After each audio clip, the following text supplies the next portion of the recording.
Oi, oi, oi, gente boa de Deus. É um prazer estar com você mais uma vez e eu não quero perder tempo. Eu quero entrar logo no que nós estamos vendo. Nós estamos em Mateus, no capítulo 10, e no nosso último encontro, na sexta-feira passada, eu falei sobre aqueles que Jesus chamou para serem os primeiros enviados, os primeiros apóstolos.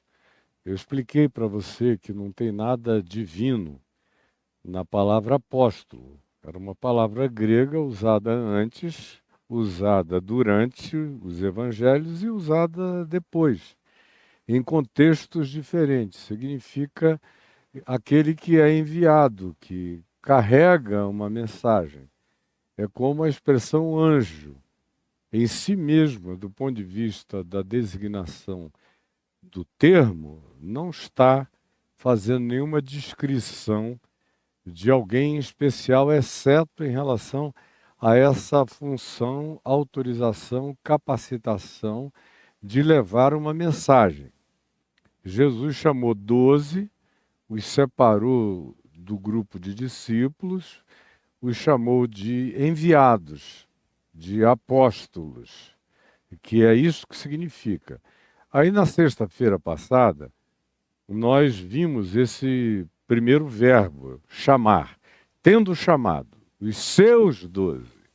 E aí eu falei dos 12, da quantidade de números 12 que aparecem aqui na história universal e na Bíblia, quase sempre relacionada à dimensão comunal. Só para dar um exemplo bem básico, nós temos os 12 filhos de Jacó, as 12 tribos de Israel, tanto quanto na Nova Jerusalém são 12 portas. Tudo falando de uma convergência comunal, relacional, social. O número 12, aqui, tanto no Velho quanto no Novo Testamento, trabalha muito com essa ideia de representação de uma mensagem de um grupo inteiro que é levada com autorização validada por alguns que são os expressadores e corroboradores legítimos, genuínos e autênticos dessa palavra. E aí a gente entrou aqui vendo o fato de que Jesus lhes deu autoridade, exousia, é um poder transferido sobre espíritos imundos e também para curar toda sorte de doenças e enfermidades. E aí vimos o nome dos 12 que Jesus mencionou e chamou. A cada um deles eu fui dizendo, Simão tinha uma origem muito mais judaica. Esse nome, em geral, era colocado por pais que carregavam uma admiração muito grande nos líderes da revolta dos Macabeus, cento e poucos anos antes. E alguns nomes aqui designam mais ou menos o que é que havia no contexto antecedente das nomeações, ou seja, de como os pais colocaram os nomes daqueles filhos. Aí nós vimos o de Simão, Pedro, o de André, que é um nome que também carrega, por outro lado, uma significação bastante grega, nós vimos isso. Tiago é um nome bem judaico. Nós vimos João, que também é um nome bem judaico, embora tanto Tiago quanto João tenham uma designação vinculada ao temperamento deles, Boanerges, filhos do trovão. Mas a gente vai ver isso um pouco mais adiante, outra vez, quando chegarmos lá. E aí vem Filipe, que é um nome completamente grego. Eu disse que recentemente, lá no Vale do Lico, eu falei a respeito da vida e da morte, do martírio de Filipe, exatamente no lugar onde ele foi martirizado. E vai ficar para você assistir no documentário que nós estamos editando para você ver. E Tomé, que é uma figura importante nas questões que traz, Mateus, sobre quem nós já vimos amplamente várias coisas, e Tiago, filho de Alfeu, e Tadeu e Simão Zelote, que é um cara de esquerda chamado por Jesus, Judas Iscariotes, o único acadêmico entre eles, e as duas extremas ideológicas presentes aqui, em Mateus o publicano e em Simão o Zelote. No meio estão pessoas que transitam com opiniões dependendo da circunstância, de um lado para o outro, não são figuras que carregam nenhuma elaboração prévia, intelectual de nenhuma natureza. Jesus estava escolhendo, sobretudo, potenciais de sinceridade.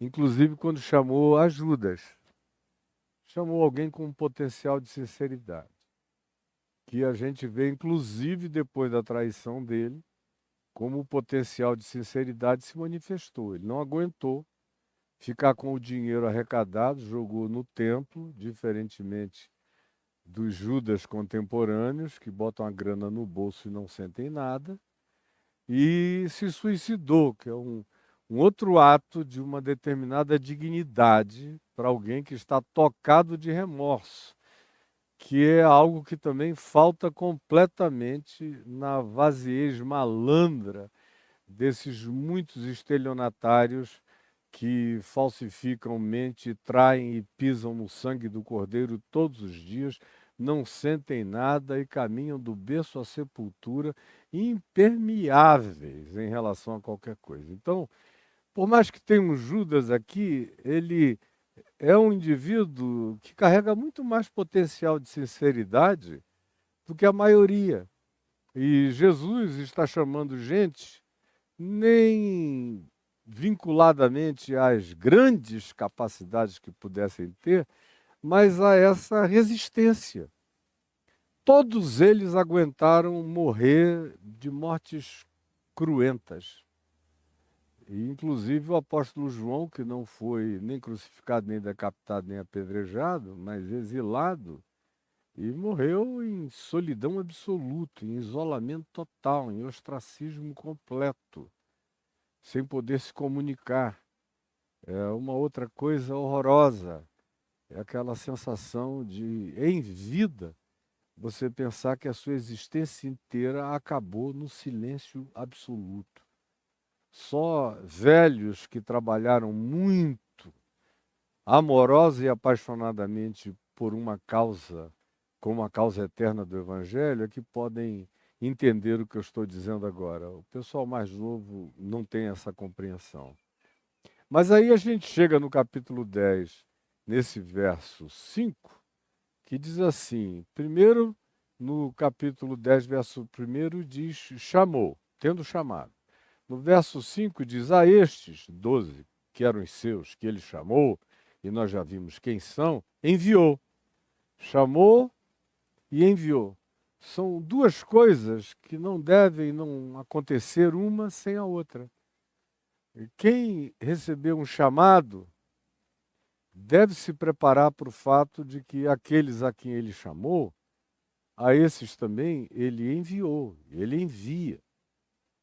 Quem tem um chamado tem que saber que ninguém é chamado só para ficar sabendo, que tem um potencial de sinceridade, de utilidade, de graça, de comunicabilidade, de ajuda, de socorro a outros, de solidariedade, de companheirismo, um potencial paráclito de se tornar um consolador de muitos outros na vida. Não é apenas para te dar informação de um potencial para você sentar em cima, como aquele último homem lá de Mateus 25, da parábola dos talentos, que senta em cima. Que senta em cima e afoga a graça. Ou como Paulo diz a Timóteo, reacende o chamado, o dom do chamado de Deus que está sobre ti. Reavives isto, reacendas isto, porque correspondentemente a todo chamado, há um envio. Há um envio. E eu vejo cada vez mais um monte de gente que diz: eu creio que eu teria potencialmente um chamado. Mas porque os chamados quase sempre são pessoas que dizem que possuem um chamado e só fazem miséria, barbaridade, coisas horrendas, explorações malignas e diabólicas, tem uma quantidade imensa de gente sincera que potencialmente tem um chamado e que senta em cima do chamado, engole o chamado, apaga o chamado, diz não, não é para mim, e porque eu não sou como esses, e assim, não sendo como esses tais, eles se tornam aqueles indivíduos que se assentam em cima do talento, que encobrem a graça. Como diz Jesus, usando a sua metáfora, que acendem a luz e colocam sobre ela um paneiro, a colocam no esconderijo, e assim não iluminam a ninguém, não recendem a graça dessa luz. Os chamados são enviados. A esses 12 enviou Jesus. Enviou como? Com que nível de preparação? A preparação era andar com ele, era observá-lo, era ver como ele ensinava, como ele procedia, como ele agia, como ele tratava, como ele gestuava, como ele era, como ele se relacionava com as pessoas, com as boas, com as marginalizadas, apesar de serem boas, com as marginalizadas, apesar de carregarem as piores famas, e às vezes até de honrarem de maneira imediata essas famas perversas, só para não desperdiçarem a designação da tragédia que lhes foi atribuída, tanto quanto aprender a lidar com ele com gente mediana, normal, sem nada especial, e ainda com o outro extremo, lidar com os hostis, fanáticos, chatos, desagradáveis, perturbadores, que não sabiam se aproximar sem ser para esturricar, para chatear, para lancetar, para provocar, para dizer não é tanto assim, o que você está pensando de você mesmo. Enfim, você sabe como é que esse tipo de gente é. Na melhor das situações, eles ainda são legalistazinhos, sem senso de proporção. E na pior das perspectivas, eles são esses fariseus horrorosos, horrendos, que Jesus chega ao ponto de perder completamente a paciência com eles, e é de onde procedem aqueles ais que nós vamos encontrar aqui na frente em Mateus 23, ai de vós, ai de vós, ai de vós, que ele só diz isso de maneira personalizada aos fariseus. Ele diz isso de maneira coletiva a Betsaida, a Corazim, a Cafarnaum, a algumas cidades que viram tanta graça dele e ficaram impermeáveis. Aí ele diz, ai de vós, porque sem Sodoma e em Gomorra, sem Tiro e em Sidom, sem lugares arquetípicos da maldade no Velho Testamento, se eles tivessem visto o que vocês viram, ouvido o que vocês ouviram e tido acesso ao que vocês tiveram, eles teriam se arrependido no pó e na cinza. Mas vocês só naturalizaram a graça, a misericórdia e a bondade, se referindo a Cafarnaum, a Tiro, a Corazim e a Betsaida, por exemplo, ou a Nazaré, a sua cidade. No mais, esse ai de vós, Jesus não aplica a meretrizes, a publicanos, a pecadores de qualquer natureza. Ele só aplica aos religiosos fanáticos que viviam raivosamente com cólera derramante e pingante, tentando infectar a alma do próximo, com o seu mesmo ódio, com a sua mesma raiva, com coisas dessa natureza. Então, a esses 12, a quem ele chamou, ele enviou, dando-lhes as seguintes instruções.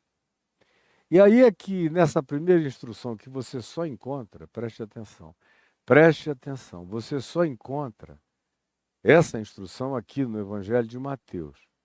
Se você ler o mesmo texto correlato em Marcos 6, de 7 a 13, ou em Lucas 9, de 1 a 6, é o mesmo texto, sinótico, você não vê Jesus incluir essa instrução que só aparece aqui em Mateus, no capítulo 5.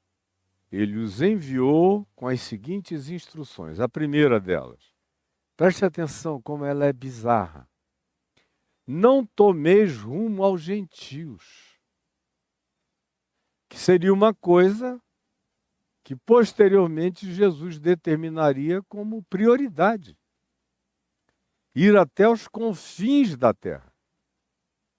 E quando depois do dia de Pentecostes, onde Jesus já vinha repetindo isso, vocês vão ser minhas testemunhas tanto em Jerusalém, como aqui do ladinho, no deserto da Judéia, como descendo um pouco mais, vocês já estão na Cisjordânia, na Palestina, na Samaria dos dias de Jesus, bem do ladinho. E até aos confins do planeta, até onde houver terra, onde houver gente, vocês vão anunciar a minha palavra. Indo, chegando nesses lugares, vocês encarnem a minha palavra. Deixem que as pessoas percebam que tem uma natureza divina operante em vocês. E quando eles virem isso, eles vão indagar. E quando eles indagarem, vocês vão me ensinar, vão exemplificar, vão gestuar, vão demonstrar, vão fazer o que eu fiz. Assim como o Pai me enviou, eu também vos envio. É do mesmo modo, é para praticar o mesmo modus operandi. Não é com uma mensagem diferente, com as 4 leis espirituais do Bill Bright. Não é com uma pregaçãozinha que determinada por algum doutrinador. Não. Assim como o Pai me enviou e eu cheguei, e eu me pautei, e eu realizei as pautas do Pai na minha vida, em todos os lugares, como disse o apóstolo Pedro pregando em Atos dos Apóstolos, aos judeus circundantes, vocês viram e vocês o mataram, o Nazareno. E não digam que não, porque foi ele que andou por toda parte fazendo bem em todos os lugares. O Evangelho é a manifestação do fazer o bem em todos os lugares. Assim como o Pai me enviou, também eu vos envio. Exatamente do mesmo modo. E como eu lhes disse sexta-feira passada, Jesus não pregava sobre Jesus. Jesus ensinava o Evangelho, a boa nova do reino de Deus.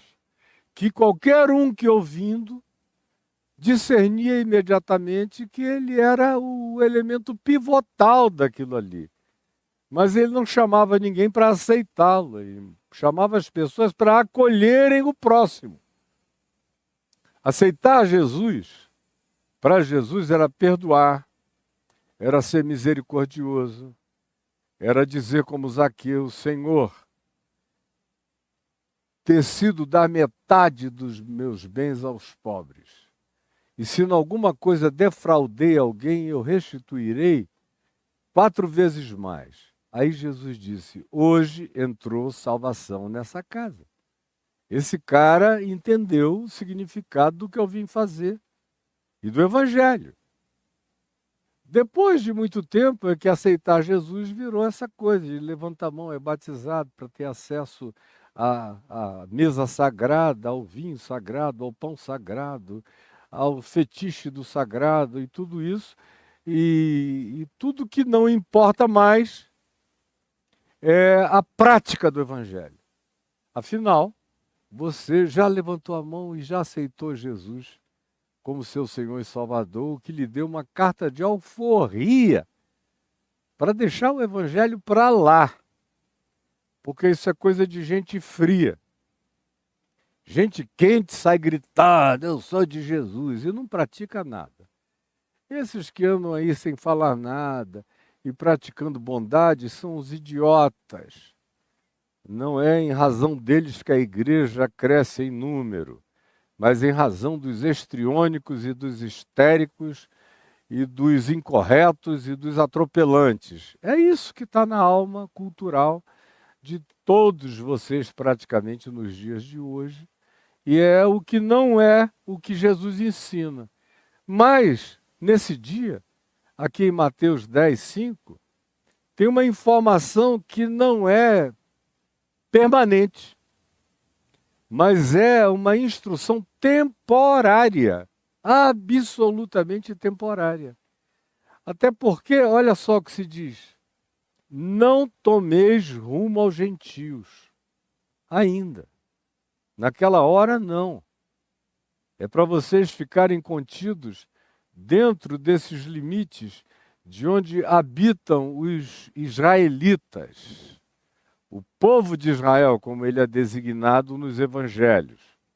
Israelense é uma designação para quem faz parte do Israel sionista de hoje, com dominação de governança sobre o lugar que a gente também chama, geopoliticamente falando, de Israel. Mas naqueles dias onde os chefes eram os romanos, só o que sobrou era o povo de Israel, sem nenhuma autodeterminação.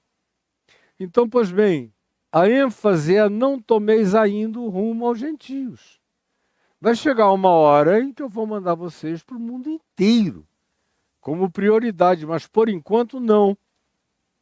Existem determinadas instruções que a gente recebe de Deus que são temporárias, que são particulares, que são sazonais, que são de um tempo. Essas instruções não têm nada a ver com ética, com as práticas do amor, nem de como é que a gente deve olhar e interpretar o próximo. Tem a ver apenas com estratégia e circunstancialidade. Tem a ver apenas com estratégia e circunstancialidade, como é o caso aqui. Por isso, é por enquanto. Não é total nem é para sempre. Haverá uma hora em que o conselho e o envio será extremamente mais amplo, mais largo, será do tamanho do planeta.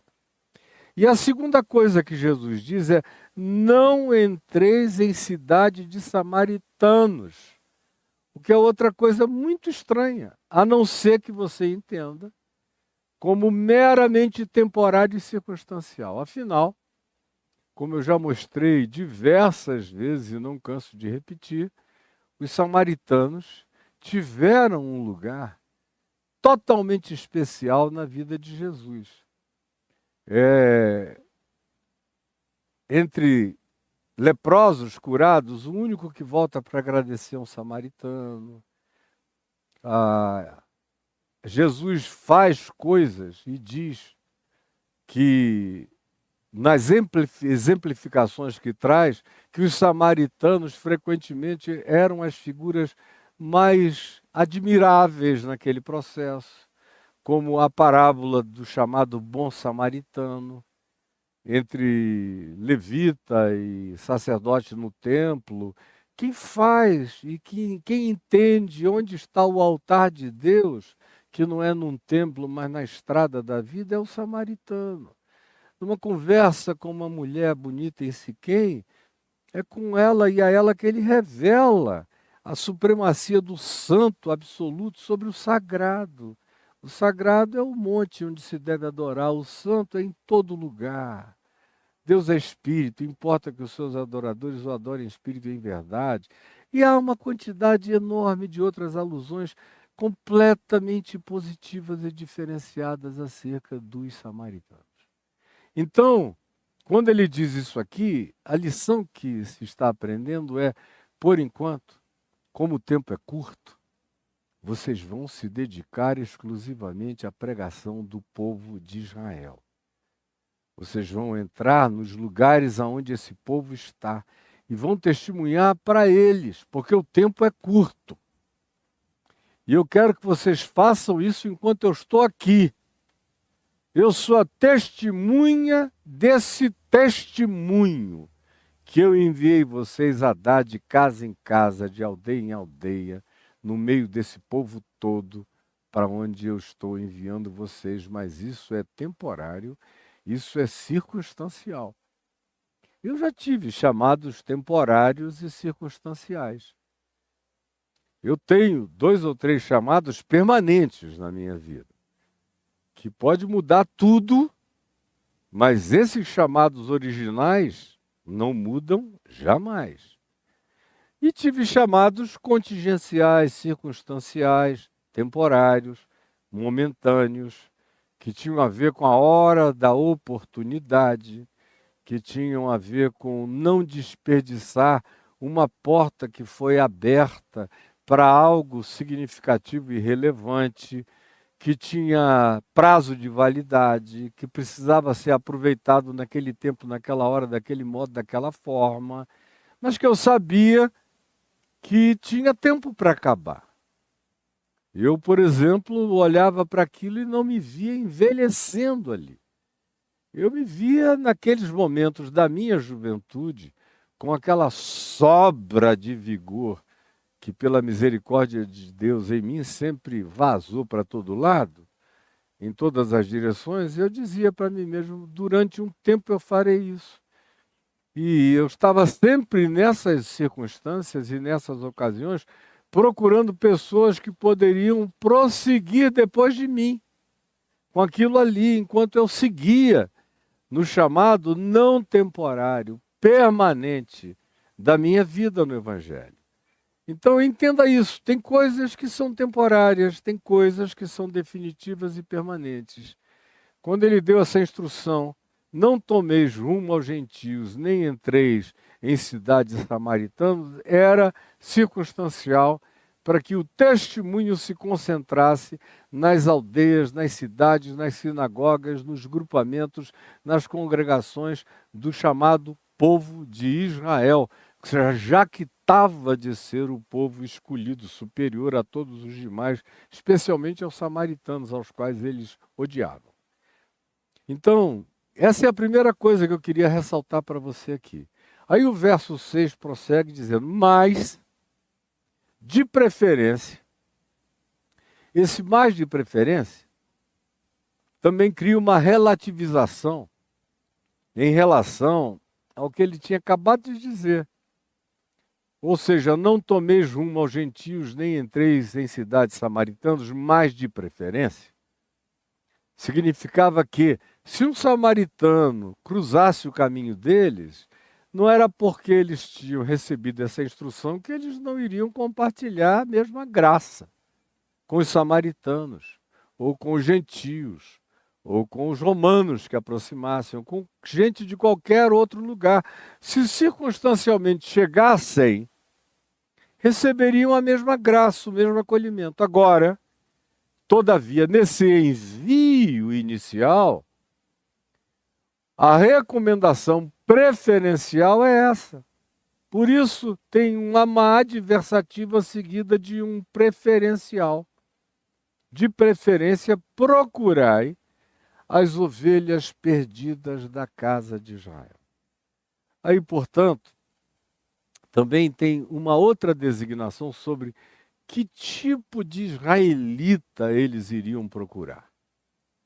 É por isso que eles não foram pregar no Sinédrio, em Jerusalém, nem deram prioridade às sinagogas, onde estavam os rabinos mais pompudos. Não. Eles deram prioridade, eles sentiram que era um envio preferencial às ovelhas perdidas da casa de Israel. Aquelas pessoas que habitavam, por exemplo, a Galiléia e as regiões todas da Baixa e da Alta Galiléia, e em todo lugar que não fosse ainda Jerusalém e a Judéia, estavam essas ovelhas perdidas da casa de Israel. Preferencialmente, cheguem às vilas deles. Batam na porta da casa dessa gente, com essa autoridade que eu lhes dei, de realizarem aquilo que eu realizo. Assim como o Pai me enviou, eu vos envio e vos envio com o mesmo poder com o qual Ele me enviou. Como Jesus veio posteriormente a dizer, aquele que crê em mim, fará também as obras que eu faço. E outras maiores fará, porque eu vou para junto do Pai. E aqui Ele os envia dizendo, repitam-me. Aonde vocês chegarem, o tempo é curto. A seara é grande, os trabalhadores são poucos. Lembram-se desse contexto? Então, porque os trabalhadores são poucos, a seara é grande, eu estou enviando vocês, por enquanto, preferencialmente para essa gente que não sabe discernir entre a mão direita e a mão esquerda, ovelhas perdidas da casa de Israel. E, diz ele, preste atenção, à medida que seguirdes, que fordes andando, é uma dinâmica do Evangelho, como lá em Mateus 28, onde se diz indo por todo mundo. É um gerúndio, indo. Não é um id tópico. É um gerundiamento existencial. É porque vocês são caminhantes, são hebreus do Evangelho, são cruzadores de fronteiras, vão adiante, são entes pervasivos, são como sal da terra que pervade tudo, são luz que também tem esse poder pervasivo, indo, andando, vivendo, chegando em qualquer lugar do mundo, em qualquer ambiente, em qualquer cultura, em qualquer segmento, indo, levem o Evangelho em palavras, em obras, em gestos, em exemplos, em atitudes, em modos de tratamento. O Evangelho é um combo de realidades indivociáveis, onde a gente não pode escolher uma particularidade e negligenciar as outras. Do contrário, o negligenciamento das demais tira a autorização, por exemplo, da pregação oral do Evangelho, se não se fizer acompanhar pela autoridade que decorre de uma vida que encarna, honesta e sinceramente, as pautas de Jesus no encontro humano. Mais claro do que isso, não dá para compartilhar com ninguém. E só não entende o que eu estou dizendo quem de fato está com o coração bloqueado. E à medida que seguirdes, portanto, indo, à medida em que vocês forem, é nesse caminhar que vocês devem pregar. É no caminho. A pregação não é atrás de um púlpito, como eu já recebi milhares, não é hipérbole, milhares, entre 99, 2000, até 2008, mais ou menos. Ah, meu Deus, eu não sei quantas milhares e milhares. Eu não teria nenhum pudor de dizer que talvez nesse período, nesses 8 anos, eu deva ter recebido 1 milhão de e-mails. Porque houve dias em que eu recebi 70 mil num dia só. E o que isso tem a ver com o que eu estou falando aqui? Tem a ver com a quantidade de pastores que me diziam: Caio, meu Deus, eu queria ter tua coragem, mas eu não sei viver sem um púlpito. Sem um púlpito, ficar atrás de um púlpito. Eu não tenho essa tua coragem. Eu sem púlpito não sou ninguém. Ou então aqueles que escreviam dizendo: poxa, Caio, me tiraram o púlpito. Os presbíteros, os líderes, quando viram que eu estava te seguindo, te lendo, te absorvendo, me acharam perigoso, me afastaram e eu fiquei sem púlpito. E eu sempre olhei para esses indivíduos e perguntei: e daí? O púlpito é um diminutivo. Eu, por exemplo, só estou aqui nesse púlpito hoje, que é uma bancada improvisada, para segurar a minha Bíblia, debaixo da árvore, no jardim de casa, conversando com vocês. Mas eu comecei a minha vida sem nenhum púlpito, nunca nem sonhei com um. Comecei no caminho, indo por onde eu ia, a quem eu encontrava. Me apelidaram de carro velho. Aí perguntavam por quê. É porque onde para, prega. E foi de fato o que aconteceu comigo. O que Jesus disse: à medida em que seguirdes, pregai. Pregai o quê? Que o reino de Deus chegou. Que o reino de Deus não está num lugar, numa geografia, num sagrado fetichizado, não habita um santo grau, não está num lugar, numa congregação especial, não está confinado em nenhum templo, em nenhum ambiente, não pertence a nenhuma geografia, não conhece nenhum tipo de vaticanidade determinante de onde seja a sua centralidade. Não, o reino de Deus está à mão de qualquer um.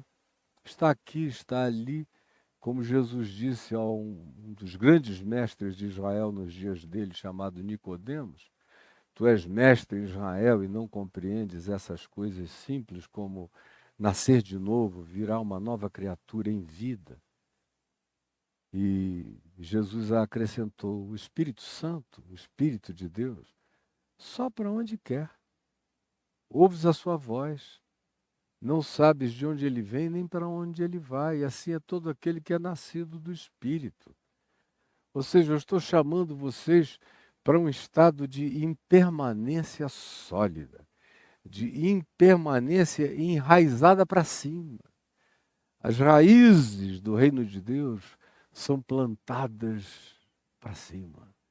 Por isso que eu tenho essa mobilidade terráquea, porque eu estou plantado nos céus, eu tenho liberdade na terra de ir e apregoar aonde quer que eu chegue e buscar as ovelhas perdidas, seja da casa de Israel, seja de qualquer comunidade humana, seja em qualquer tempo, seja em qualquer hora.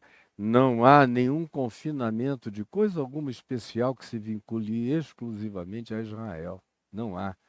O evangelho do reino de Deus é para humanos, não para judeus. Judeus estão aqui numa sequência histórica, geopolítica, espaço-temporal, numa cronologia de tempo que tinha hora para acabar, prazo de validade, a cruz ia chegar e Jesus está se multiplicando porque a seara é grande, os trabalhadores são poucos e ele quer ganhar tempo.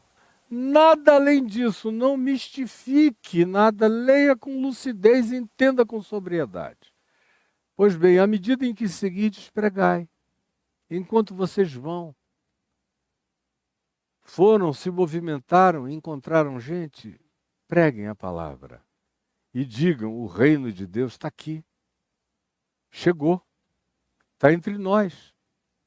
Qualquer um pode estender a mão e invocá-lo, alcançá-lo, abraçá-lo.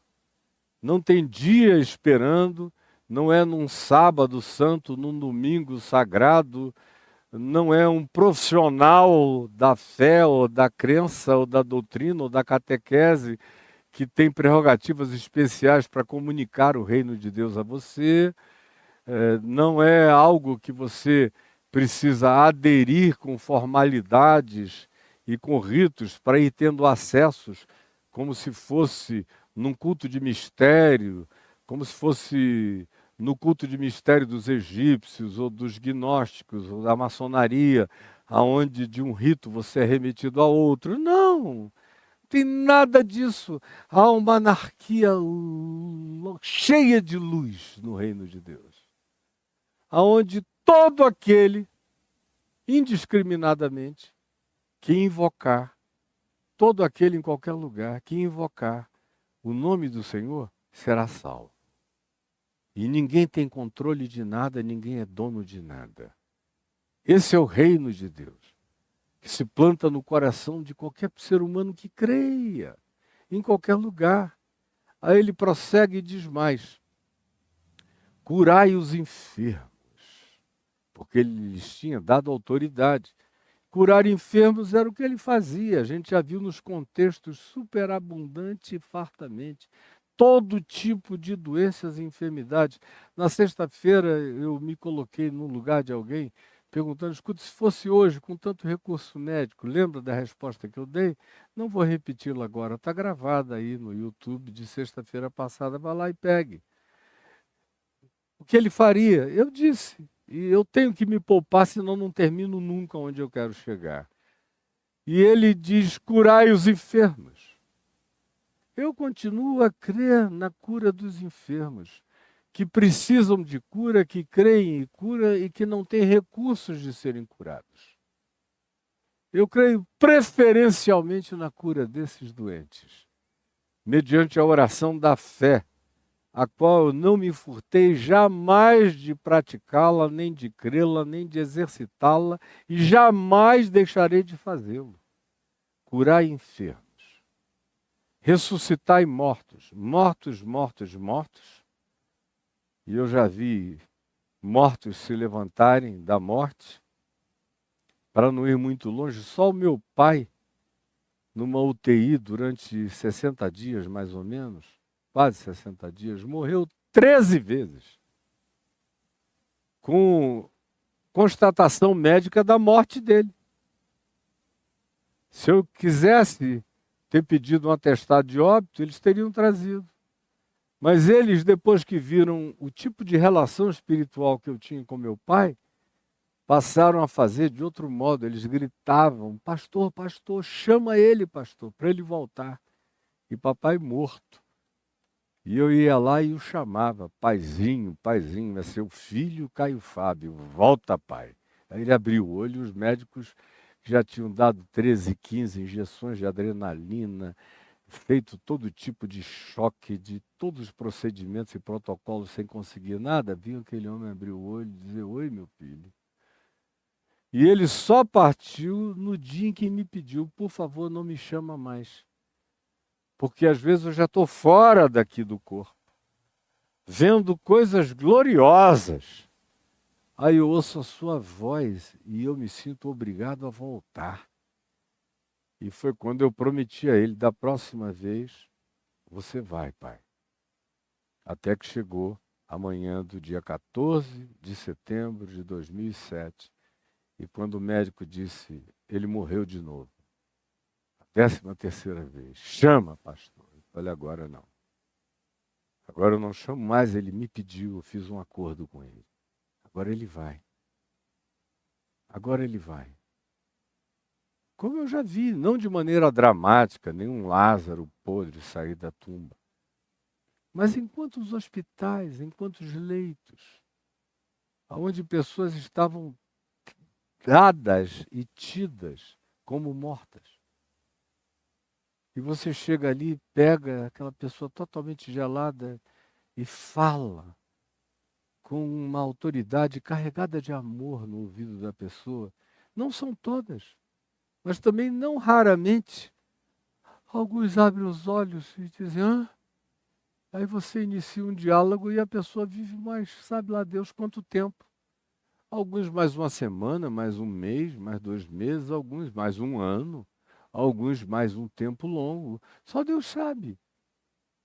Mas eu continuo a crer nesse poder de revitalização da morte.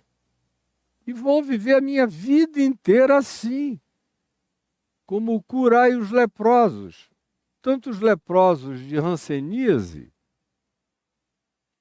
quanto os leprosos de qualquer outra natureza figurativa ou metafórica do que possa a tais pessoas se aplicar a designação de lepra, de separação, de marginalização, de afastamento, de preconceito ou de qualquer outra coisa.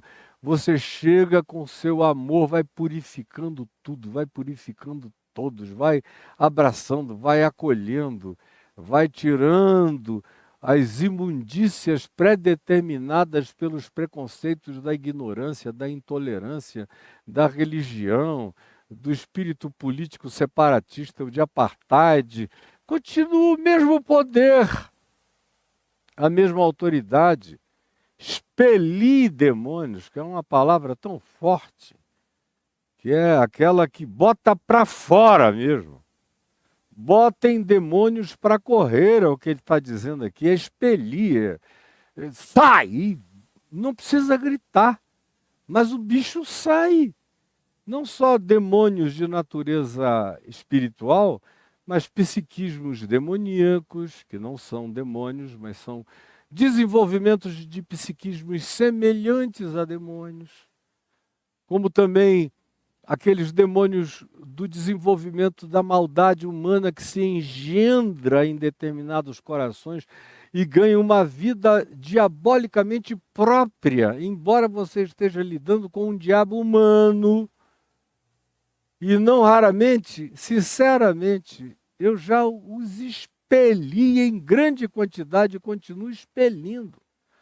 Toda hora eu vejo alguns bichos que vêm com vontade de te comer vivo e você olha e na força da autoridade, do seu amor e da sua total ausência de medo, você os põe para correr sem dizer nada. Isso eu não li em livro nenhum, é o livro da minha vida que conta essa história todo dia. Aí Jesus diz, de graça recebestes. Vocês não fizeram nenhum teste, não tiveram que passar em nenhuma prova, não foram experimentados em nada, especialmente antes desse dia e dessa hora. Foi uma concessão minha, foi graça, favor imerecido. Eu chamei e eu credenciei espiritualmente vocês. Eu listei vocês como autoridades diante de principados, de potestades, de anjos, de demônios e de toda sorte de observação lúcida de consciência. Eu concedi essa transferência. E Lucas, no mesmo texto, diz de poder e autoridade. Poder, dunamis, essa força explosiva. E a autoridade é uma palavra que designa algo que foi imputado, exousia. É algo que eu recebo como uma designação de alguém superior que diz, eu valido você com esse poder. Lhes concedeu dunamis, esse poder de explodir fortalezas, de arrebentar estruturas, humanamente falando, impenetráveis. E, ao mesmo tempo, carregando uma credencial insofismável da verdade de Deus na vida de vocês.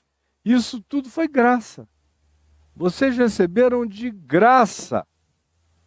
Aí ele diz, então de graça, dai. Não cobrem nada, não condicionem a nada. Eu fico vendo aí, e ainda tem gente que se engana com isso. Com o cara dizendo que se você deixar de ser dizimista, Deus não ouve mais sua oração.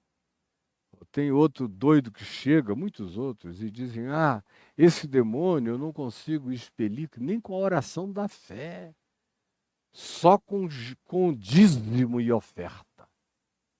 E ainda tem milhões que vão atrás. Porque o que Jesus disse, e nada, é a mesma coisa para muitos de vocês hoje em dia. O que dá uma tristeza horrorosa para uma pessoa que passou a vida inteira, desde a juventude, impregnada por essa consciência, assistir à morte, à falência aparente de tudo isso que não tem igual, que não tem com que e a que ser comparado, que é de sublimidade completamente sem igual. E aí você vê as pessoas trocarem isso pela opinião de um coach, de um pastor doido que não sabe nada, nem das heresias que declara, quanto mais da verdade do evangelho que ele deveria ter crido para ser salvo pela graça de Deus. Aí dá muita tristeza, muita tristeza. Eu continuo fazendo parte de tudo, mas às vezes com cansaço. Você vai ficando velho de tanta experiência, aí vem assim um garoto novo, aí te dá umas atropeladas sem saber de coisa alguma, aí você diz, Senhor, me dá paciência para eu continuar amando, amando, amando, até o último dia da minha vida, porque é cansativo. Mas foi de graça que eu recebi. Então é de graça que eu vou dar para esta e para tantas gerações quantas Deus, por sua misericórdia, me conceda assistir, atender, ver, ajudar e poder socorrer gratuitamente, porque pela graça sois salvos mediante a fé. Isso não vem de vós, é dom de Deus. E não vem das vossas supostas boas obras ou nenhuma pseudo-autoexaltação, para que ninguém bata no peito se gloriando. No dia de hoje, nessa terça-feira, eu vou parar por aqui. E amanhã eu vou prosseguir, justamente naquele ponto em que hoje em dia é o que todo mundo quer. O cara procura o coach que o ensine a ficar rico, a ter muito ouro, prata e pedras preciosas, dinheiro acumulado. E eu chamo alguns desses coaches de cockroach, que é o nome em inglês para barata, porque são umas baratas mesmo aproveitadoras. Nem todo coach é assim, tem coach sério. Eu tenho amigos aqui na cidade que são coaches sérios. Uma filhinha querida aqui, que eu conheço a vida inteira, que é uma pessoa séria na tentativa e é uma das precursoras do trabalho coach no Brasil, com o pai dela. Agora, de lá para cá, assim como no meu caso, eu sou pastor e pastoreio pessoas com toda a sinceridade e verdade. Agora, meu Deus, a gente vai ficando cada vez mais uma minoria muito pequena, ínfima, no meio de uma legião de seres que se autodesignam como pastores e que são lobos perversos, malignos, diabólicos, aproveitadores. Mas e daí? E daí? Eu continuo a ser quem eu sou, apesar deles terem optado por se tornarem em diabos falando em nome de Deus. São como demônios correndo dizendo: Jesus é o Cristo. E Jesus dizendo: cala a boca! Cala a boca! Cala a boca, demônio! Não fala nem o meu nome, porque na tua boca isso já é contravenção. Então eu paro hoje aqui e amanhã eu quero seguir do verso 9 em diante. Não vos provereis de ouro. Aí chamem os coaches do ouro, da prata, do Cristo rico e poderoso, das justificativas todas para o cara virar um nababo de grana em nome de Jesus. Eu tenho amigos ricos pelos quais eu sou muito grato a Deus, que são mais generosos do que ricos, inclusive. São gente linda e santa de Deus. Agora, o ser simplesmente rico, sem graça de generosidade, abundância de bondade, sem visão do bem, faz mal a quem assim se torna. Acaba, como diz Paulo em 1 Timóteo, no capítulo 6, do verso 15 em diante, se transformando na ruína da própria pessoa. Mas isso fica para amanhã, to be continued. Amanhã eu aguardo você aqui em Mateus 10, do verso 9 em diante.